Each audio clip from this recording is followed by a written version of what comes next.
reaksi dari para fans Malaysia itu berlebihan. Sangat berlebihan. Waktu itu atau pas sekarang ini? Waktu itu. Oh ya. Gemparkan Indonesia. Ini benar-benar mengejutkan. Timnas Indonesia diperkuat 4 pemain keturunan di FIFA Series. Drogba, Haaland, Mbappé, Ramos, siap tempur. Je faisais une Panenka. Et après, je me suis dit, non, t'es fou. And I love a chip as well, you know. Talk to JJ about your finishing. Lleva el equipo 40 goles, tú llevas 22, evidentemente...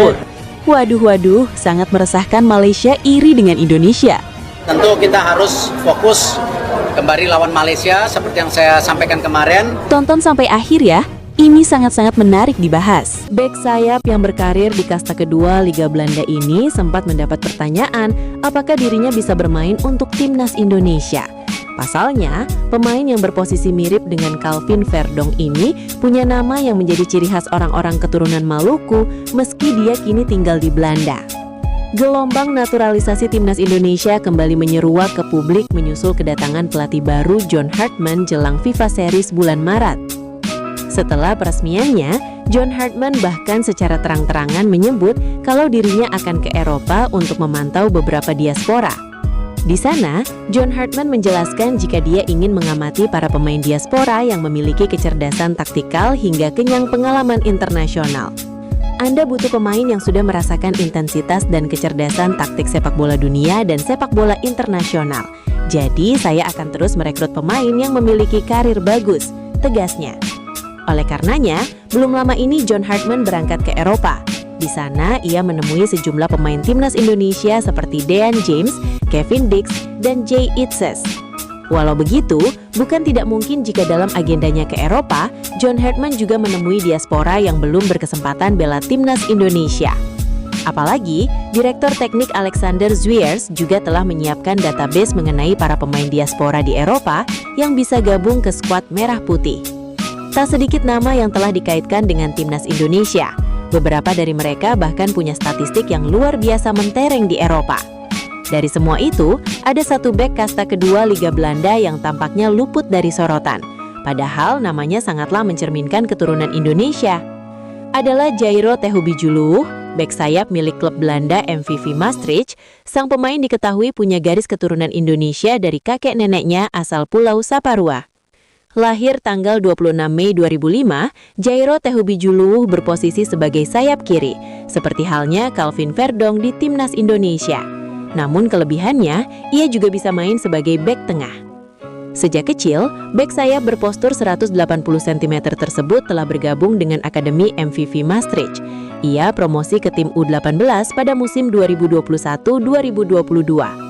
2 tahun berikutnya, Jairo Tehubijuluh tampil bagus tim U21 dan puncaknya terjadi pada Oktober 2024. Ketika itu, ia debut untuk tim senior MVV Maastricht. Dalam laga debutnya, Jairo Tehubijuluh langsung memberikan assist. Sejak saat itu, ia langsung menyegel tempat inti dengan bermain dalam 13 pertandingan.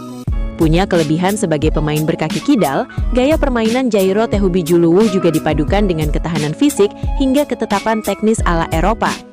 Ia juga dikenal sebagai bek sayap yang menawarkan stabilitas pertahanan sekaligus daya serang, membuatnya menjadi pemain dengan atribut terlengkap di Belanda. Namun sayang, kiprahnya kurang begitu dikenal bahkan di supporter timnas Indonesia sekalipun. Aksinya pada musim ini bersama MVV Maastricht pun agak terhambat. Ini karena Jairo Tehubijuluh mengalami cedera sehingga penampilannya di musim ini terhenti pada 10 kali pertandingan dengan catatan 1 assist. Menarik ditunggu, apakah John Hartman akan mempertimbangkan Jairo Tehubijuluh sebagai pemain naturalisasi selanjutnya bagi timnas Indonesia. Jairo Tehubijuluh sepanjang kariernya belum pernah bermain untuk negaranya yakni Belanda, baik di level junior atau senior sekalipun. 2 berlian gacor eligible dinaturalisasi timnas Indonesia bentrok di 16 besar ACL2. 1 pernah digilas Persib Bandung, John Hartman cek. Ajang ACL2 babak 16 besar menyajikan pertarungan 2 pemain yang eligible dinaturalisasi timnas Indonesia, di mana dalam laga Bangkok United kontra MacArthur FC di babak 16 besar ACL2, 2 pemain keturunan yang santer dikaitkan dengan timnas Indonesia saling bentrok. 2 pemain keturunan yang eligible dinaturalisasi timnas Indonesia yang saling bentrok di laga Bangkok United dan MacArthur FC, yakni Ilyas Al-Hafd dan Luke Vickery. Dalam laga itu, Ilyas Al-Hafd bersama Bangkok United sukses bungkam Luke Vickery Chess di MacArthur FC dengan skor 2-0. Pemain yang santer masuk list bidikan naturalisasi Timnas Indonesia era Sintayong berhasil catatkan namanya di papan skor pada menit ke-37, sebelum akhirnya digantikan oleh Arthur di menit ke-65. Sementara Luke Vickery turun dari bangku pertandingan MacArthur FC. Luke Vickery masuk di menit ke-60 untuk menggantikan winger kiri MacArthur FC Grazan. Meski begitu, Ilyas Al-Hafd dan Luke Vickery tampil mengesankan bersama Bangkok United dan MacArthur FC di ACL 2. Ilyas Al-Hafd catatkan 3 gol dari 6 pertandingan untuk Bangkok United. Tapi sayangnya, penampilan apik Bangkok United dan Ilyas Al-Hafd sempat dipecundangi Persib Bandung di babak penyisihan grup di kandang sendiri. Sementara itu, Luke Vickery sukses bukukan 2 gol dan 2 assist dari 5 pertandingan. Performa apik keduanya tentu saja bisa jadi pertimbangan John Hartman untuk bisa dinaturalisasi Timnas Indonesia. Keduanya bisa jadi opsi mentereng bagi John Hartman untuk Timnas Indonesia yang akan berlaga di Piala AFF 2025-2026. 3 pelatih lokal telah resmi ditunjuk mendampingi John Hartman dalam tugasnya menangani Timnas Indonesia. 2 nama terbaru pelatih lokal sudah diungkap oleh Ketua Badan Tim Nasional. Keduanya yakni Nova Arianto dan Sofi Imam Faizal. Sementara yang senior ini, ya Nova Arianto. Mungkin nanti Coach Sofi Imam Faizal juga akan kami libatkan. Kami lagi melihat beberapa sosok yang tepat, kata Sumarji Rabu 11 Februari. Kabar Timnas sangat mengejutkan bikin gempar dunia. Erling Haaland dan Van Dijk dikonfirmasi siap dinaturalisasi. Tonton sampai akhir ya. I think there's so many years consistency. That's the beauty of it. Meer Grealish better here without me. Kenapa untuk merekrut anak-anak pemain muda sehingga kedepannya Ini sangat-sangat mengejutkan. Timnas Indonesia diperkuat 2 pemain bintang. Ini adalah sejarah baru Timnas Indonesia di era John Hartman. Erick Thohir sebut 2 pemain ini siap dinaturalisasi dan siap ambil sumpah WNI. Perekrutan pemain naturalisasi tidak ada anggaran. Mereka join langsung. Ya, memang pilihan mereka. Kita nggak nyogok mereka suruh main kok. Mereka emang mau main di sini. Rencana PSSI yang masih terus memburu pemain keturunan di luar negeri, khususnya Eropa, disambut gembira oleh Damian Van Dijk. Pemain berdarah Belanda Indonesia siap memperkuat Timnas Indonesia jika PSSI membuka keran naturalisasi. Saat ini, Damian Van Dijk bermain untuk tim Divisi 2 Belanda, FC Den Bosch U21. Dengan postur menjulang 195 cm, pemain kelahiran 19 Maret 2004 terlihat mencolok dibandingkan koleganya setim. Damian Van Dijk mengatakan kalau dirinya belum lama bergabung dengan klubnya sekarang. Sebelum merapat ke FC Den Bosch U21 pada Juli 2025, ia memperkuat Telstar U18. Ia juga menyatakan keinginannya untuk memperkuat Timnas Indonesia sudah ia sampaikan langsung kepada PSSI via komunikasi jarak jauh. Menurut bek serba bisa ini, PSSI punya banyak stok pemain diaspora yang belum dinaturalisasi. Jika dinaturalisasi, skuad Garuda bisa seperti Manchester City yang melimpah amunisi di setiap lini. Wow, saya setengah Belanda, setengah Indonesia. Saat ini saya bermain dengan SC Den Bosch di Divisi 2 Belanda. Itu update-nya untuk saat ini, kata Damian Van Dijk. Meski di U21, Damian Van Dijk sudah 9 kali mendapat kesempatan tampil bareng tim senior. Di mix, melihat di mana saya bisa melengkapi tim. Tapi sekarang sudah bermain dalam 9 pertandingan dengan tim senior. Itu lebih banyak daripada dengan Telstar. Jadi menurutku itu hal yang lebih baik, ujarnya. Sekarang kami berada di peringkat ke-9. Aku sekarang merasa sangat berbeda dari Telstar. Di timku sekarang lebih banyak pemain-pemain yang bagus secara individu. Sangat menyenangkan bisa bermain dengan mereka. Aku juga bisa banyak belajar, imbuhnya. Keputusan pindah sejauh ini berdampak positif. Damian Van Dijk juga merasa nyaman dan kian termotivasi untuk mengeluarkan semua kemampuan terbaik. Secara teknik dan individu menurutkan lebih baik di tim ini. Secara tim menurutkan juga lebih bagus. Pemain-pemainnya sangat baik semua. Jadi kita ingin memberikan yang terbaik, tuturnya. Meski sempat dibekap cedera dan absen dalam beberapa laga, kebugaran Damian Van Dijk kini sudah oke. Musim lalu aku mengalami cedera. Aku terus melihat perkembangan dari latihan ke latihan bagaimana progresnya, juga dalam pertandingan. Karena itu saya sudah lama tidak bermain. Tapi saat ini kabarku semua positif. Aku sangat fit dan bertambah tinggi. Sekarang tinggiku 195 cm. Tukasnya sembari menambahkan kalau ia sudah melakukan komunikasi dengan PSSI. Untuk situasinya saat ini, aku sudah mengontak mereka. Jadi sudah ada komunikasi, ujarnya. Lebih jauh Damian van Dijk menuturkan, PSSI punya banyak kesempatan untuk merekrut banyak pemain keturunan potensial di luar negeri. Dengan demikian, persaingan di level Asia masih bisa dimenangkan, meski harus berhadapan dengan China dan Jepang sekalipun. Aku pikir masih banyak sekali pemain diaspora yang potensial dibandingkan dengan negara Asia lainnya. Kita seharusnya menang jauh. Dan tentu di tingkat dunia lebih sulit.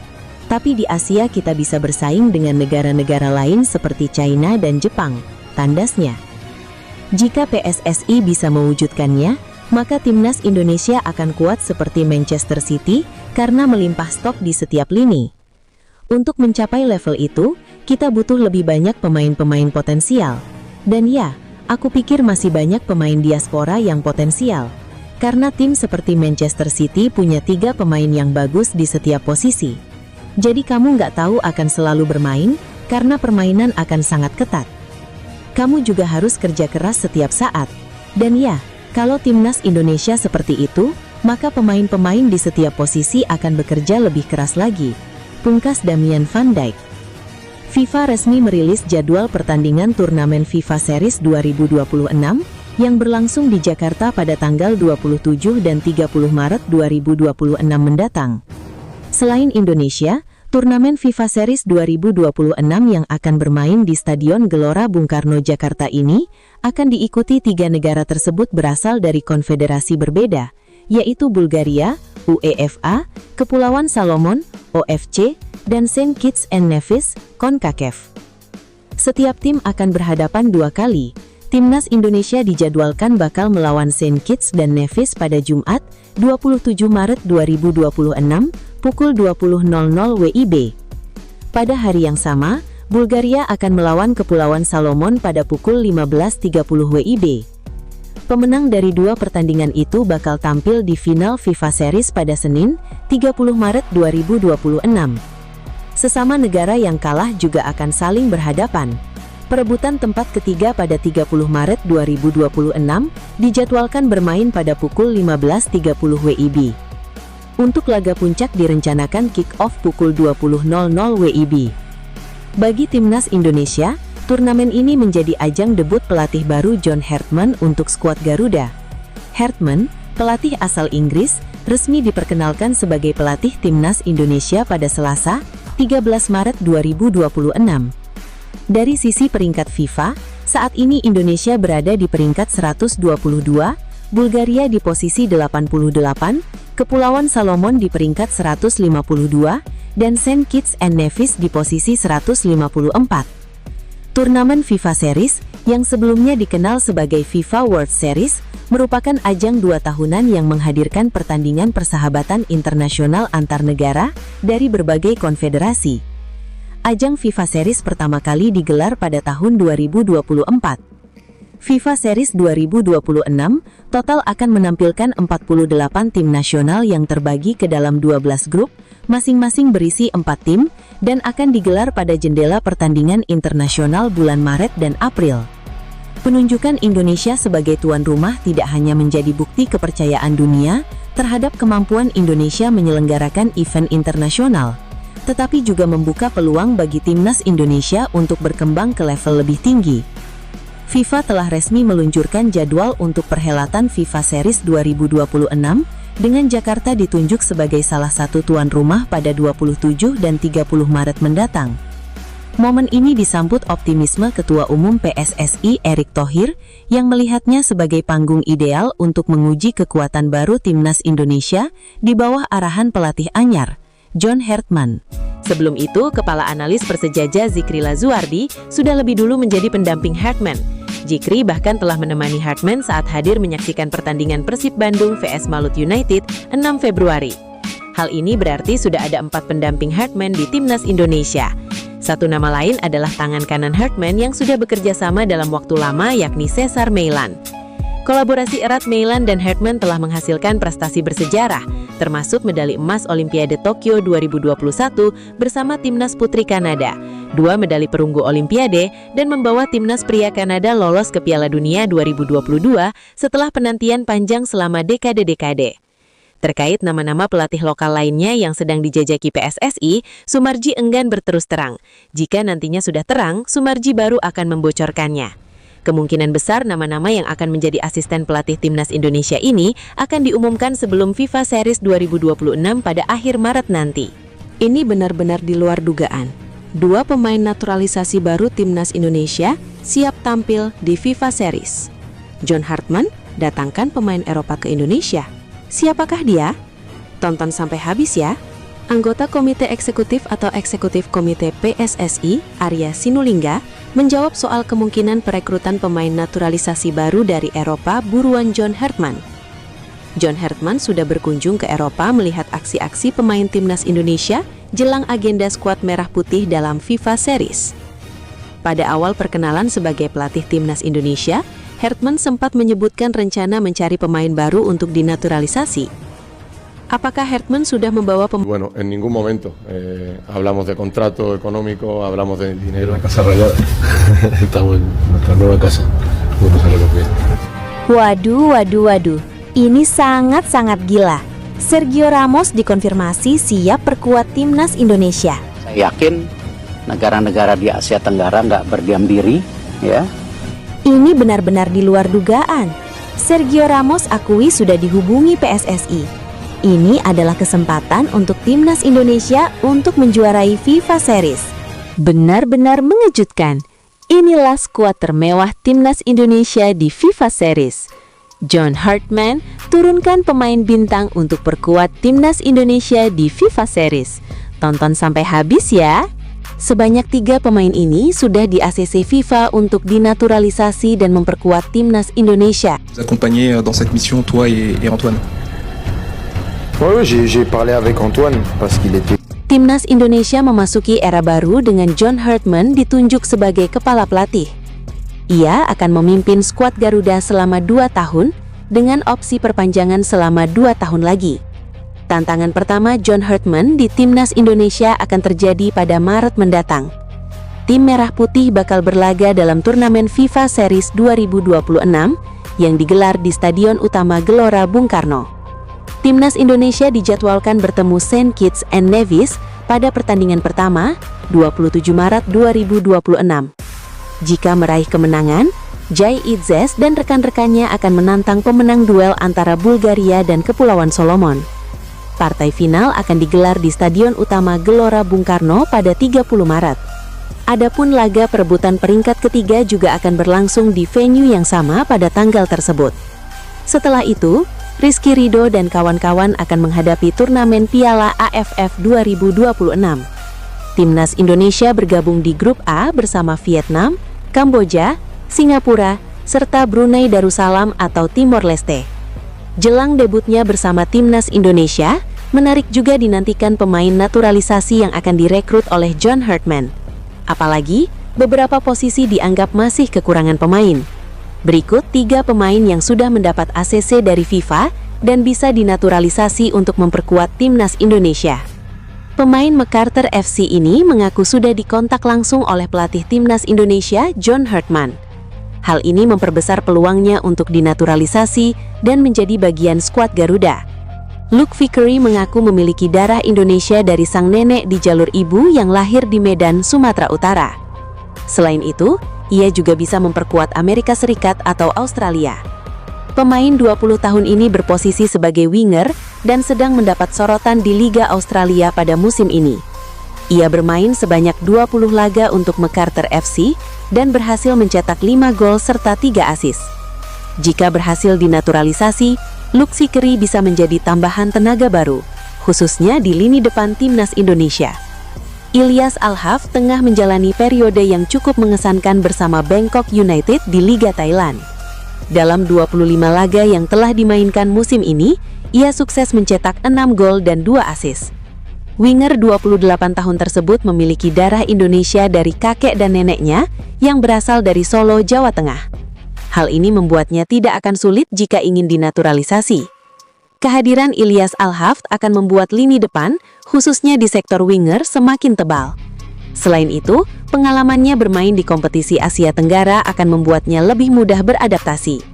Tony Cowan mengejutkan publik sepak bola Indonesia setelah mengikuti uji coba bersama klub raksasa Liga Spanyol Atletico Madrid. Sebuah kesempatan yang jarang didapatkan oleh pemain asal Indonesia. Y bueno, en ningún momento hablamos de contrato económico, hablamos de dinero. La Casa Rayada. Estamos en nuestra nueva casa. Bueno, sabe lo que es. Waduh. Ini sangat-sangat gila. Sergio Ramos dikonfirmasi siap perkuat timnas Indonesia. Saya yakin negara-negara di Asia Tenggara nggak berdiam diri, ya. Ini benar-benar di luar dugaan. Sergio Ramos akui sudah dihubungi PSSI. Ini adalah kesempatan untuk timnas Indonesia untuk menjuarai FIFA Series. Sergio Ramos masuk, siap tampil di FIFA Series. Tonton sampai habis ya, agar tidak ketinggalan sama berita sepak bola terbaru dari channel News Timnas. Pelatih timnas Indonesia John Hartman dipastikan tidak akan membawa 4 pemain naturalisasi pada ajang FIFA Series 2026 yang akan berlangsung di Jakarta pada 23-31 Maret 2026 mendatang. 4 pemain tersebut adalah Tom Haye, Mace Hilgers, Rafael Struijk, dan Shane Patinama. Sebanyak 3 pemain naturalisasi timnas Indonesia era Shin Tae-yong ini resmi dicoret John Hartman untuk FIFA Series 2026. Ketiga pemain tersebut dipastikan absen karena berbagai alasan untuk ajang tersebut. Timnas Indonesia akan memulai era baru di bawah kepemimpinan John Hartman sebagai pelatih kepala. Ia dipercaya menggantikan Patrick Kluivert setelah hasil kurang memuaskan pada ronde keempat kualifikasi Piala Dunia 2026 zona Asia. Laga debut John Hartman dijadwalkan berlangsung saat timnas Indonesia mengikuti FIFA Series 2026. Turnamen tersebut rencananya digelar pada Maret 2026 di Stadion Utama Gelora Bung Karno, SUGBK, Jakarta. Skuad Garuda dipastikan ambil bagian bersama Bulgaria, Saint Kitts and Nevis, serta Kepulauan Salomon. Pada pertandingan perdana, timnas Indonesia akan menghadapi Saint Kitts and Nevis pada 27 Maret 2026. Jika berhasil meraih kemenangan, Jay Itzes dan rekan-rekan akan melaju ke partai final untuk menantang pemenang laga antara Bulgaria dan Kepulauan Salomon. Pertandingan puncak dijadwalkan berlangsung di Stadion Utama Gelora Bung Karno pada 30 Maret. Sementara itu, laga perebutan peringkat ketiga juga akan digelar di stadion yang sama pada hari tersebut. Apabila mampu menyapu bersih 2 kemenangan, ranking FIFA Timnas Indonesia berpeluang mengalami peningkatan yang cukup signifikan. Jelang ajang tersebut, sebanyak 3 pemain naturalisasi era Shin Tae-yong dipastikan dicoret John Hartman. 2 pemain mendapat sanksi FIFA, sementara 1 nama lainnya menderita cedera. Tom Haye dipastikan tidak bisa memperkuat timnas Indonesia karena mendapat sanksi dari FIFA. Ia harus menjalani hukuman akibat tindakan tidak sportif kepada ofisial pertandingan di ronde keempat kualifikasi Piala Dunia 2026 zona Asia. Kondisi tersebut membuat gelandang yang dikenal sebagai pengatur tempo permainan ini tidak dapat didaftarkan untuk FIFA Series 2026. Absennya Tom Haye tentu menjadi kerugian karena ia kerap menjadi motor serangan dan penyeimbang lini tengah skuad Garuda. Sama seperti Tom Haye, Shane Patinama juga harus menepi akibat sanksi dari FIFA. Bek kiri andalan timnas Indonesia itu dinyatakan bersalah dalam kasus yang serupa. Meski demikian, John Hartman tidak akan terlalu pusing untuk mencari pengganti bek Persija Jakarta itu. Pasalnya, di sektor kiri masih ada Kelvin Verdong dan Dean James. Berbeda dengan 2 rekannya, Mace Hilgers dicoret karena faktor cedera. Bek tengah yang bermain di FC Twente itu mengalami masalah cedera ACL yang membuatnya harus absen hingga akhir musim ini. Tim pelatih memilih tidak mengambil resiko dengan tetap memanggilnya. Fokus utama saat ini adalah memastikan proses pemulihan berjalan maksimal agar Hilgers bisa kembali memperkuat timnas Indonesia pada agenda penting berikutnya. 4 negara akan bersaing dalam ajang FIFA Series 2026, yang 1 diantaranya berlangsung di Indonesia pada akhir Maret mendatang.